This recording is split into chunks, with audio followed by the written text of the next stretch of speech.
ঘর আছে ছাদ নাই, বাড়ি আছে যেতে পারবা না, জীবন আছে বাঁচতে পারবা না, খাবার আছে খাইতে পারবা না, জীবন বাঁচানোর জন্য অধিকারও চাইতে পারবা না। এমনকি ছাড়তে হবে নিজের দেশ ও জমি, তা না হলে হবে জঙ্গি আর সন্ত্রাসের তকমা। হ্যাঁ, এটাই ফিলিস্তিনি আমার মুসলিম ভাই বোনদের জীবন।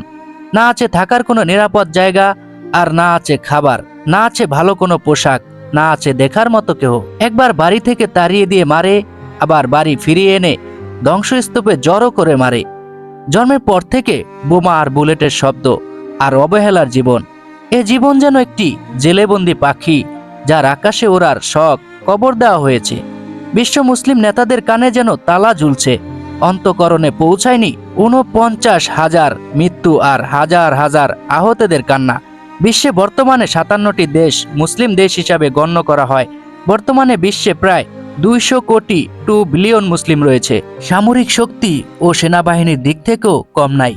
শুধু মিশর যদি চায়, ইসরায়েল মুহূর্তে শেষ হয়ে যেতে পারে।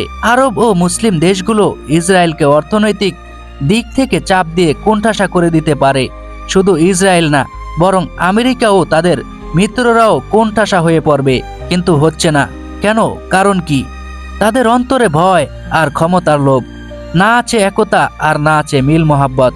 একে অপরের দিকে তাকিয়ে আছে আর যেন বলছে, ওরা মরুক, আমি তো টেবিলে সাজানো উট আর দুম্বার আস্ত দেহ পাচ্ছি। থাকার জন্য দামি বাড়ি, ঘুমানোর জন্য নরম বিছানা, ভোগের জন্য সুন্দর নারী, খেলার জন্য বিশাল মাঠ, আর খরচ করার জন্য একজন ইহুদির পিছনে প্রতি ঘন্টায় ১৩ লক্ষ টাকা খরচ। এটি হলো আরবদের বিলাসিতার একটি নমুনা। আর ফিলিস্তিনের মানুষ চিৎকার করছে, ইয়া আরব, ইয়া আরব। অথচ ইসরায়েলকে প্রতি বছর যুক্তরাষ্ট্র সামরিক সহায়তা হিসেবে প্রায় $3.8 বিলিয়ন, প্রায় ৩৪,০০০ কোটি টাকা প্রদান করা হয়। এর মধ্যে বড় অংশটি সামরিক সহায়তা হিসেবে আসে, যার মধ্যে অস্ত্র, প্রযুক্তি এবং নিরাপত্তা সহায়তা অন্তর্ভুক্ত। আর বাকি দেশগুলো তো বাদ দিলাম। আর এই ক্ষেত্রে ফিলিস্তিন কি পায় মুসলিম দেশগুলো থেকে? তারা শুধু অবহেলা আর জীবন হারানোর কষ্ট ছাড়া কিছুই পায় না। আল্লাহ তাআলা অচিরেই তাদের বিজয় দিবেন ইনশাআল্লাহ। আর পুরো মুসলিম বিশ্ব লজ্জায় মুখ ঢাকার জন্য কাপড় খুঁজবে, কিন্তু পাবে না।